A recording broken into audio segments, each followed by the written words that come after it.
ততপর কি হলো, বদরের প্রান্ত থেকে যখন সমস্ত কাফেররা হেরে আসলো, হেরে আসার পরে তারা চিন্তা করলো এবারে আমরা গিয়ে প্রতিশোধ নিব। প্রতিশোধ নেওয়ার সময় আসবে কখন? প্রতিশোধ নেওয়ার সময় হচ্ছে তৃতীয় হিজরি শাওয়াল মাস। এটা কি মাস বলেন দেখি?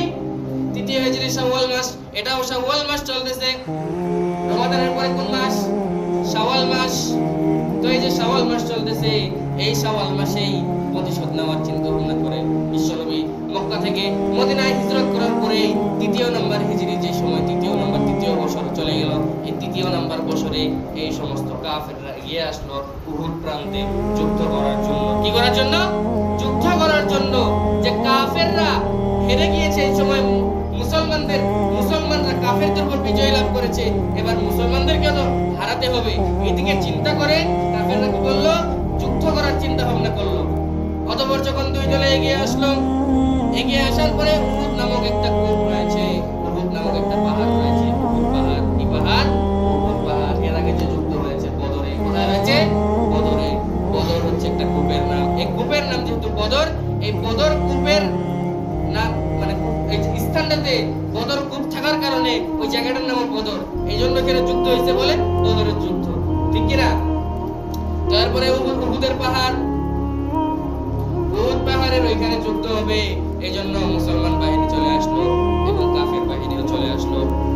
যখন মুসলমান বাহিনী আসলো, বিশ্বনবী জনাব মুহাম্মদ রাসূলুল্লাহ সাল্লাল্লাহু আলাইহি ওয়াসাল্লাম, ধরে বলি সাল্লাল্লাহু আলাইহি ওয়াসাল্লাম, তিনি যখন মুসলমানদেরকে আগ্রহ করে নিয়ে আসতেছিলেন এই যে উহুদ প্রান্তের মধ্যে যুদ্ধ করার জন্য, কাফেরদের বিরোধিতা করার জন্য নিয়ে আসার পরে তিনি যখন বের হওয়ার পরে তিনি 1000 সাহাবী নিয়ে বের হয়েছিলেন। কতজন বলেন দেখি, জোরে বলেন কতজন? 1000 সাহাবী নিয়ে বের হয়ে এসেছিলেন। বের হয়ে আসার পরে উহুদ প্রান্তে মাঝখানে যেতে যেতে রাস্তার মাঝে একজন মুনাফিক নেতা আসলো। কে আসলো? মুনাফিক। মুনাফিকের কাজ কি বলেন দেখি?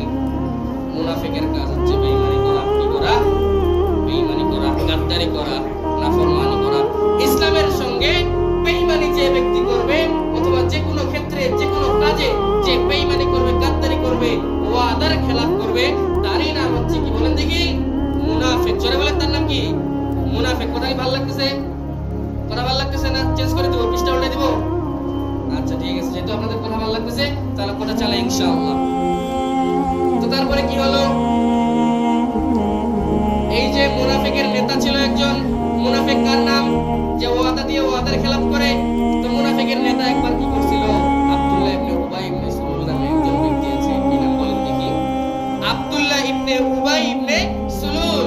এই ব্যক্তি একবার বিশ্বনবীর কাছে এসে বললেন যে ইয়া রাসূলুল্লাহ, ইয়া হাবিবাল্লাহ, আমি ইসলাম ধর্ম গ্রহণ করতে চাই। রাসূল বললেন ভালো, ইসলাম ধর্ম গ্রহণ করবে।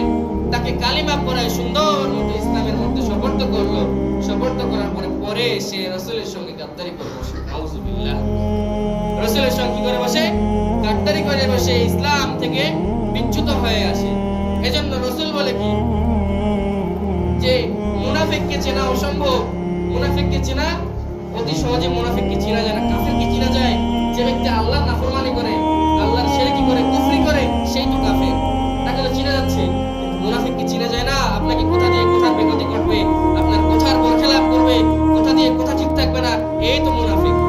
এই মুনাফিক। তো আপনি বুঝলেন কিভাবে যে আপনাকে সত্য বলতেছে নাকি মিথ্যা বলতেছে? রাসূল বলেন যে আমার উম্মতকে ধোঁকা দিবে, যে আমার উম্মতের সঙ্গে গাদ্দারি করবে, আমি রাসূল তার জন্য কিয়ামতের দিন সুপারিশ করব না। সেদিন বিশ্বনবী কি তাদের জন্য সুপারিশ করবে না। তো এদিকে বাদ দেই। অতঃপর কি হলো, আব্দুল্লাহ ইবনে উবাই ইবনে সুলুল মুনাফিকের নেতা, সে ছিল কি মুনাফিক।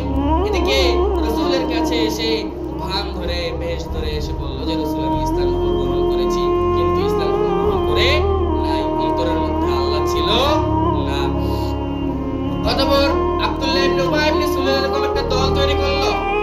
দল তৈরি করার পরে বলল যে তোমরা রাসূলের দলের মধ্যে এড হয়ে যাবা, রাসূলের দলের সঙ্গে তোমরা সংযুক্ত হয়ে যাবা। অতঃপর যখন রাসূলের দলের সঙ্গে সমস্ত মুনাফিকরা এড হয়ে গেল, পরে বিশ্বনবী জনাব মুহাম্মদ রাসূলুল্লাহ সাল্লাল্লাহু আলাইহি ওয়াসাল্লাম যখন ছিল পুরা সৈন্য সামন্ত নিয়ে পথিমধ্যে যেতে যেতে পথিমধ্যে ওই যে আব্দুল্লাহ ইবনে উবাই ইবনে সুলুল, ইনি কে বলেন দেখি? একটু আগে বললাম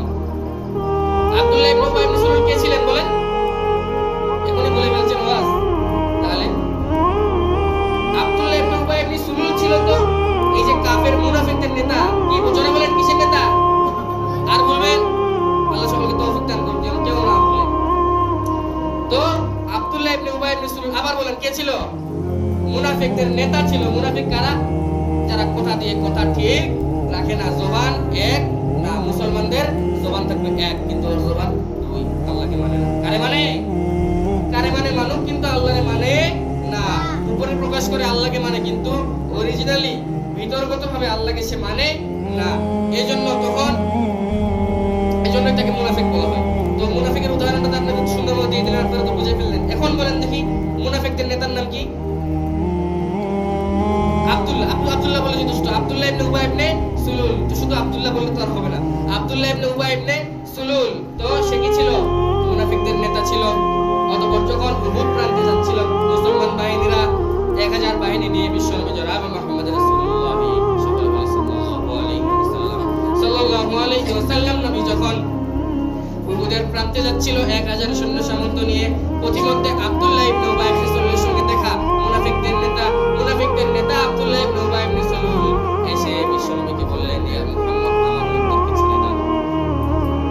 রাসূল বললেন, তোমার লোক মানে? এরা তো 1000 সাহাবী আমার সঙ্গে আসছে জিহাদ করার জন্য, 1000 সৈন্য তো আমার সঙ্গে আসে উহুদ প্রান্তে যাওয়ার জন্য। তোমার আবার এখানে লোক কোথায়? বললো যে আমার লোক কারা কারা আছে বের হয়ে আসো। ওরা এখান থেকে 300 জন লোককে বের করে নিয়ে আসে। রাসূল বলল, ওরা মুনাফিক। ওরা কি মুনাফিক? মুনাফিকের স্থান কথা বলেন দেখি। মুনাফিকের জন্য আল্লাহ রাব্বুল ইজ্জত ওয়াল জালাল করা কথা বলেন যে মুনাফিকের স্থান হচ্ছে জাহান্নামের একদম নিচে। কোথায়? জাহান্নামের একদম নিচে। মুনাফিকের এত শাস্তি হবে, নাউজুবিল্লাহ, একজনও মুখ দিয়ে বললেন না। আরো জোরে বলেন নাউজুবিল্লাহ। মুনাফিকদের স্থান কোথায়? এইজন্য এখান থেকে একটা শিক্ষা নিয়ে যান যে মুনাফিকি করা যাবে না। ইসলামের মুসলমানের সঙ্গে কখনো গাদ্দারি করা যাবে না। মুসলমানের সঙ্গে কখনো গাদ্দারি করা যাবে না। যদি গাদ্দারি করেন আপনি, তাহলে আপনার স্থান কোথায় হবে বলেন দেখি? জাহান্নামের নিচে। ব্যাস, আল্লাহ সকলকে তৌফিক দান করুক, আমিন।